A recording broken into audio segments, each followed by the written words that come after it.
बहुत खुशकिस्मत समझते हैं अपने आप को। ये हमारा सौभाग्य है, हमारी किस्मत अच्छी है कि हमें आज आपके यहाँ आने का मौका मिला जी। मेरे को और आपके साथ ये तस्वीर लेने का हमें सौभाग्य प्राप्त हुआ।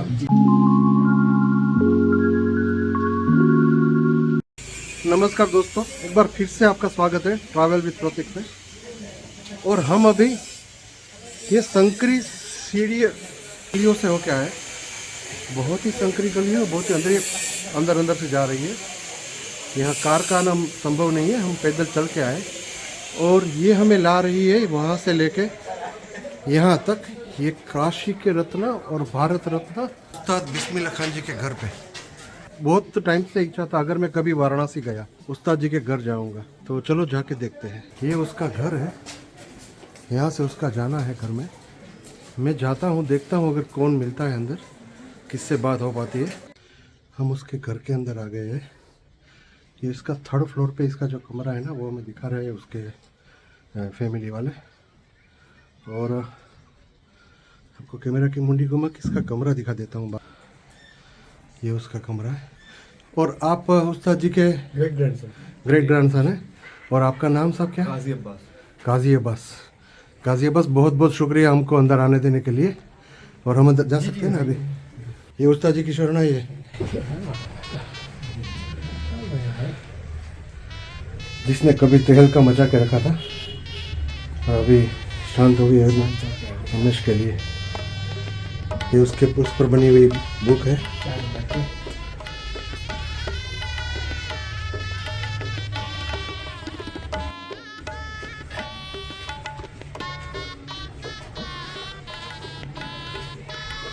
घर की परिस्थिति को देखते हुए ऐसा नहीं लगता है कि वो पीछे काफ़ी कोई दौलत छोड़ गए होंगे, बट यहाँ के फोटो बता रहे हैं कि काफ़ी कुछ शोहरत छोड़ गए हैं, जिससे कि हम जैसे जिसको संगीत में कुछ नहीं पता, फिर भी हम यहाँ को आने पे मजबूर हो गए। और उसकी फैमिली ने हमें यहाँ पे आने दी, तो बहुत ही शोहरत छोड़ गए। उसको भारत रत्न का इल्का भी मिला, जो आपने बाहर उसके साइन बोर्ड में देखा। सबके साथ अच्छा, ये आपके फादर साहब है जी? अच्छा।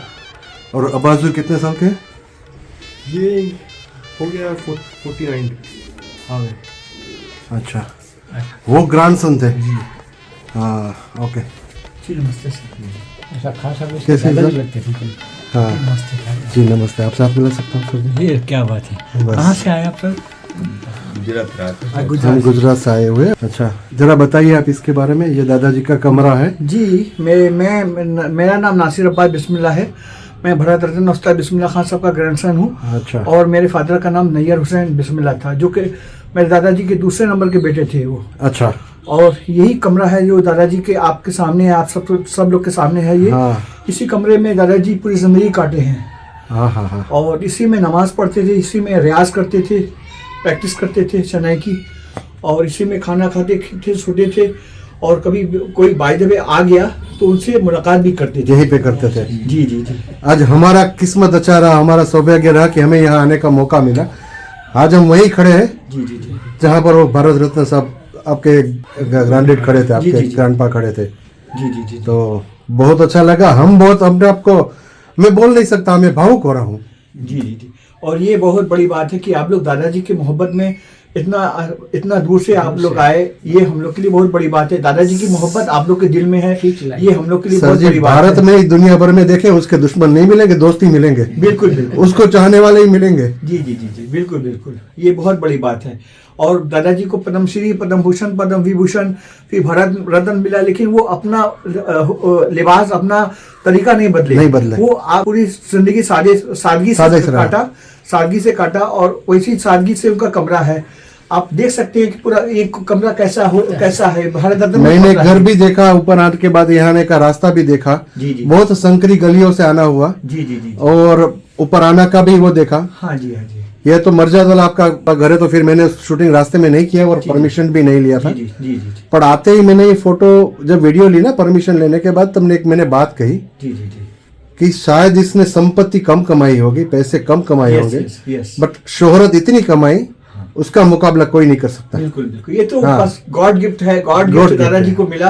और हम लोग का नसीब है कि हम लोग उस घर में उनके सही पैदा बात हुए। है।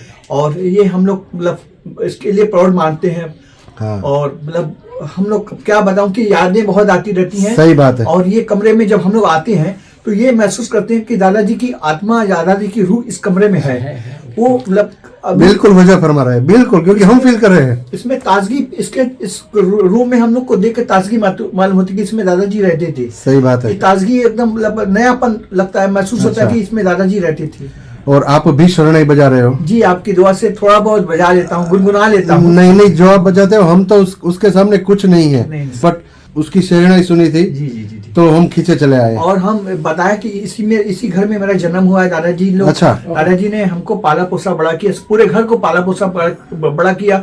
और वही सबके गार्जियन थे, घर को वही संभालते थे। हम लोग अब्बाजान बोलते थे दादाजी को। जी, बराबर। तो अब्बाजान ये बात हो गई, अब्बाजान ये बात हो गई, अब्बाजान कोई घर में रिलेशन में किसी का इंतकाल हो गया तो दादाजी अच्छा ठीक है। यही उनकी अलमारी थी, ये सामने अलमारी है, इसमें कुछ पैसा रखते थे।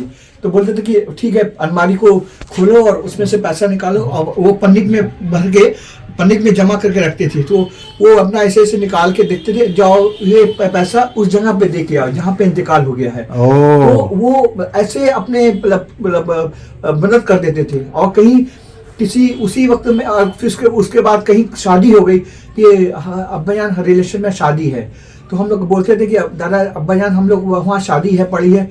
अच्छा, कब शादी पड़ी है, कौन सी तारीख में, सब पता कर देते। फिर वही काम करते थे कि अलमारी खोलो, पैसा निकालो, पैसा निकाल के दे देते। तो वो नेक दिल आदमी है, नेक दिल उसके जैसा आदमी आपको नहीं मिलेगा। इतनी शोहरत के बाद भी वो डाउन टू अर्थ थे। जी जी जी। मैं अभी रास्ते में आते हुए मेरे दोस्तों को बता रहा था जी जी कि कभी एक जमाना था कि भारत भर के पूरे रेडियो स्टेशन आपके अब्बाजान की शहनाई से चालू होते थे। जी जी जी, बिल्कुल बिल्कुल। सुबह 6 बजे सबसे पहले जो आवाज आप रेडियो पे सुनेंगे वो अब्बाजान की शहनाई थी। जी जी जी जी। हाँ। और फिर मैं अपने बारे में बताऊं कि मैं सर जब दादाजी मतलब पाले पोसे बड़ा किया, और हम जब दादाजी एकदम थोड़ा सा कमजोर हो गए, मतलब सफर में जाते थे, पूरी दुनिया उन्होंने घूमा, तो वो उनको हमको भी अपने ग्रुप में रख लिया। अच्छा। तो हम उनके साथ 14 साल संगत करने का मौका भी मिला। जी जी जी, संगत किया और उनके साथ पूरा ऑल इंडिया घूमा। वाह जी वाह। 14 साल में ऑल इंडिया घूमा। फिर उसी साल में, उतने ही साल में दुबई, मस्कत, बहरैन, शारजा भी मेरे को जाने को दादाजी के साथ मौका मिला। ये सब हमने घूमा और बहुत हजारों प्रोग्राम किए 14 साल में दादाजी ने, छोटा मोटा, छोटा बड़ा छोटा सब मिला के। तो उसमें दादाजी अगर कुछ यादगार ऐसा प्रोग्राम किया, 100 प्रोग्राम अगर हम उसमें से निकाल देंगे कि जो यादगार प्रोग्राम है, अगर हम भूलना भी चाहेंगे तो नहीं भूल पाएंगे। ये ताउम्र आपके साथ चलेगा। जी जी जी जी। तो अगर हम नहीं भूल पाएंगे। ऐसा राग, ऐसा सब प्रोग्राम उसमें जब उनका मूड बन जाता था ना, तो ऐसा सुर लगता था कि बस क्या बताएं कि सही बात है, तार जुड़ जाते थे सीधे, एक क्षमा बन जाता था, एक माहौल बन जाता था। तो उसमें ऐसे दादाजी बजाते थे। उसमें दादाजी एक तो गजल बजाते थे, अगर आप कहेंगे तो 2 लाइन हम सुना सकते हैं। क्या नेकी और कुछ फरमाइए। तो ये गजल में एक लड़की लड़का प्यार करते हैं। अच्छा। उसी के ऊपर ये गजल बनी है। अच्छा। दादाजी ऐसा नुक्ता देते थे, मतलब ऐसा पहचान रहते। तो उसमें ये गजल बनी है, जब तक नसीब राह थे, नज़ारगी बनी रही, जब तक नसीब राह थे, नज़ारगी बनी रही। वो दूर थे तो दीद की हसरत थी बेकरार। वो दूर थे तो दीद की हसरत थी बेकरार।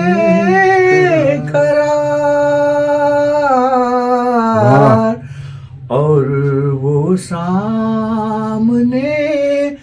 रहे तो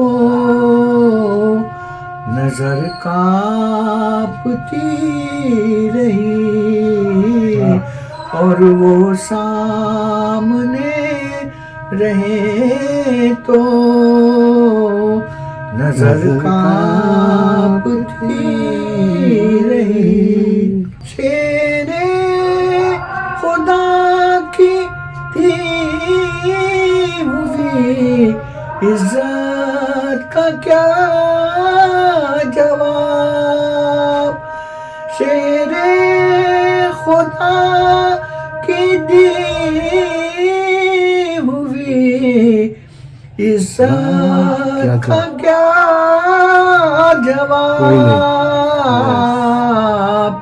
जब तक नसीब राह थे नज़ारगी बनी रही, नज़ारगी बनी रही, नज़ारगी बनी रही। और ऑडियंस तर तालियों से, कितने सादे लफ्ज है उसके, कितने सिंपल लफ्ज है, कितना बेहतर मीनिंग है उसका। और आपने क्या प्यारे तरीके से गाया है हमारे लिए। नहीं वो तो बस दादाजी जैसे दादाजी तो और अपने मूड से गाते थे, हम तो हमारी किस्मत में नहीं था उसको देखना सुनना कभी रूबरू, बट कम से कम इतनी किस्मत हमें यहाँ तक खींच रही, तो आपके मुंह से हमने सुन लिया है। आप लोग की दुआ चाहिए, आप सारे लोग की दुआ चाहिए कि दादाजी तो नहीं रहे, आप लोग दुआ दीजिए कि घर परिवार अच्छे आप से बहुत बहुत तरक्की करेंगे। आप ये नेक इंसान के फर्जंद है, आपको कोई दिक्कत नहीं होनी चाहिए, नहीं होगी इंशाल्लाह। हाँ चलो हम अभी विदा लेते हैं। हाँ। ये घर मैं आपको फिर से दिखा देता हूँ। अभी हम तीसरी मंजिल पे है, आप देख लीजिए। ये जो कमरा हम उसमें थे वो उस्ताद बिस्मिल्लाह खान जी का था, और ये सीढ़ियों से होके हमें नीचे जाना है। आप देख लीजिए कितनी टाइट सीढ़ियाँ हैं, और ये सीढ़ियाँ चढ़ के हम आए थे। ये देख लीजिए सीढ़ियाँ, रेलिंग लगी है, हालांकि अगर नहीं लगी होती तो मेरे जैसे बंदों के लिए चढ़ना मुश्किल था। और घर भी ऐसा बना है जिसमें यहाँ आप जाली है, ऊपर भी जाली है, और इसी रास्ते से दादाजी जो है अपने रूम में जाते थे, फिर वहीं से कोई प्रोग्राम होता था तो इसी सीढ़ी से उतर के प्रोग्राम निकलते थे। स्टेशन है या एयरपोर्ट है, उसके पाक कदम यहाँ पड़े हुए हैं, इसके जरे जरे में दादाजी समाये हुए हैं। जी सर। फर्स्ट फ्लोर की सीढ़ियाँ है जहाँ से हम उतर रहे हैं। घर का हाल आप देख सकते हो। ये जो हमारी राष्ट्रीय धरोहर होनी चाहिए है, हालांकि गवर्नमेंट इसका कितना केयर करता है ये देख लीजिए, कुछ नहीं है। ये इसके घर से हम जा रहे हैं, अभी गुजर रहे हैं। ये इसके नीचे वाला है, बाकी पर्दे लगे हुए हैं क्योंकि पर्दा नशीनों का घर है तो थोड़ा वो रहेगा। और यहाँ से हम बाहर जा रहे हैं, यही दरवाजे से हम अंदर आए हुए थे। तो सॉरी सर जी, आपके साथ ले लो एक तस्वीर। ये हमारा सौभाग्य है, हमारी किस्मत अच्छी है कि हमें आज आपके यहाँ आने का मौका मिला जी। मेरे को और आपके साथ ये तस्वीर लेने का हमें सौभाग्य प्राप्त हुआ। जी। बहुत खुशकिस्मत समझते हैं अपने आप को। हम भी ये हम अपने दिल से दुआ करते मालिक आपके दिल में मोहब्बत, दादाजी की मोहब्बत है, वो मोहब्बत हमेशा आप लोग के दिल में बनी रहे। दादाजी का प्यार आप लोग के दिल में है, ये बहुत बड़ी बात है। हम भी दिल से दुआ करते हैं आप बहुत तरक्की करो, जी। कोई कमी ना हो, जी सर जी। और ईश्वर आपको सब कुछ बख्शे। बिल्कुल ठीक है, आमीन। आमीन। चलो भाई साहब, थैंक यू। ये आपके ये लड़के हैं ये जो ग्रेट ग्रैंडसन है अभी उस्ताद बिस्मिल्लाह खान जी ने, उसने हमें घर में ले जा दिया और ऊपर दादाजी के कमरे तक उसने ले गया। आपका भी शुक्रिया, बहुत शुक्रिया, थैंक यू वेरी मच।